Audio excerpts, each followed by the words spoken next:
with me. It's the Chaz. Chaz joined me today to fetch these Eibachs springs, so we finally arrived at the place where we need to be. And I'm not sure if I can actually video in there, but let's go and see the guy for the springs and we'll take it from there.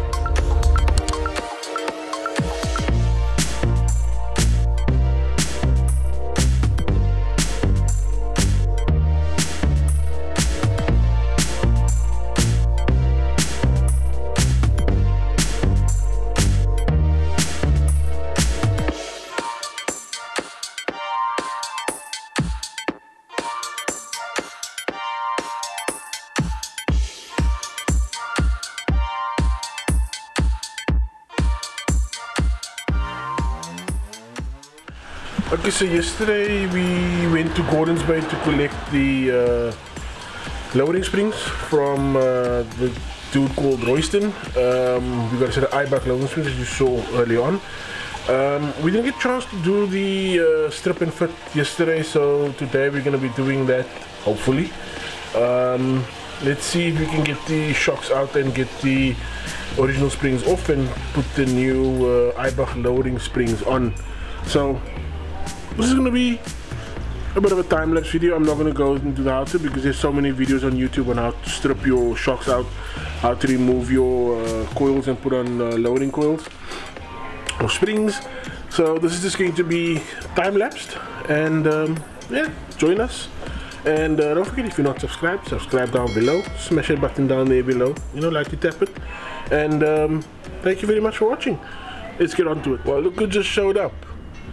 Chaz just pulled up now, and we're going to be doing our thing. That's Chaz over there, everybody.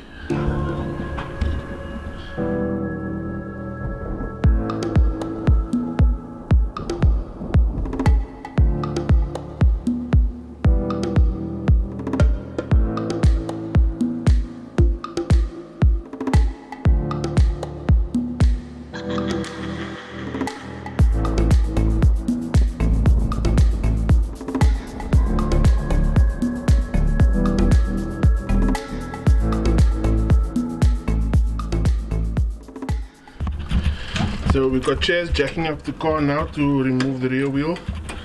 I've unbolted or undid all four wheels because we're going to do some work on the front as well, which you'll see later. So we've got rear ones and front ones all done off, unblocked. So I'm going to put you down for a while and I'll pick you up guys again once oh,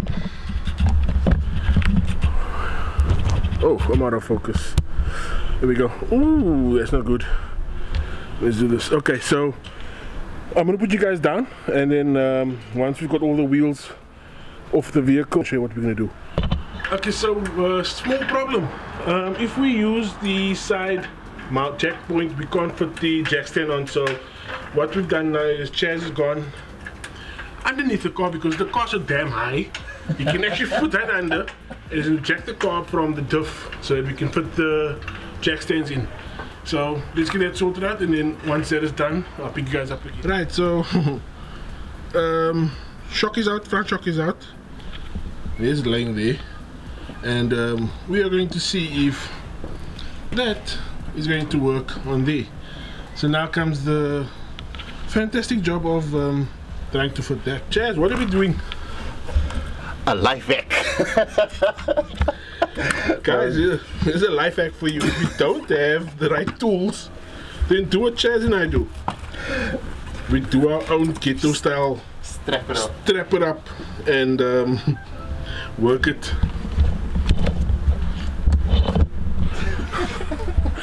So, don't do what we're doing. Rather get the proper tools or take it to a professional to have it done, but we don't have time for all of that nonsense. We are DIYers and we're doing it ourselves, so yeah. As you can see, strapping it down, making sure that it doesn't move further, and we're gonna undo it, and then we'll put this one.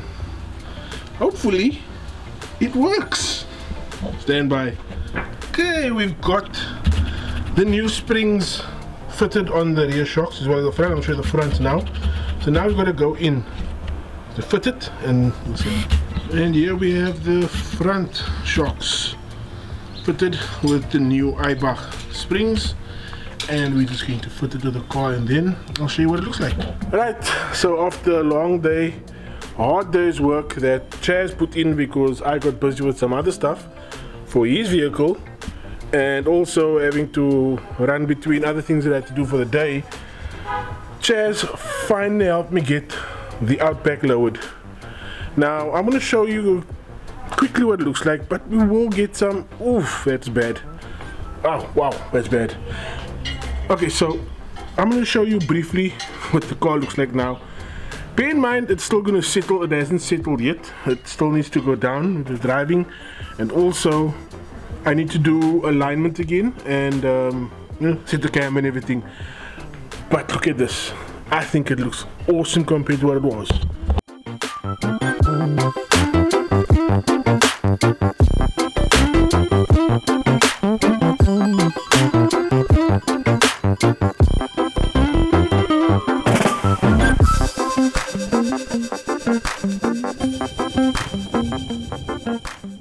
Check this out.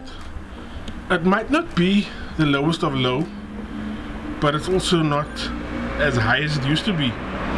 That gap between the wheel and the fender. Chaz, don't you want to do a finger gap there and see, show the guys what it actually... So if you check this out, if you have a look, it's 3 fingers. Still to settle in it. Yeah, it still needs to settle. Now bear in mind, before the springs was put in, that was a 1.5 gap between the wheel and the fender arch. Same for the back. You can't put your fist in. It's 3 fingers. So I'm extremely happy with the way the vehicle's looking now. Like, it's gonna still settle.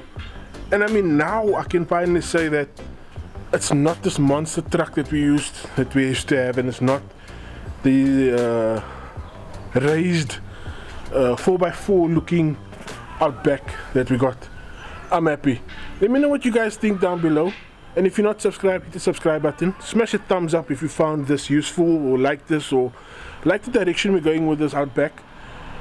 Give me some more ideas what you think I should be doing. Body kits, if you have an idea of a body kit. And then yeah, thanks for watching, thanks for spending time with me, and I'll catch you in the next one.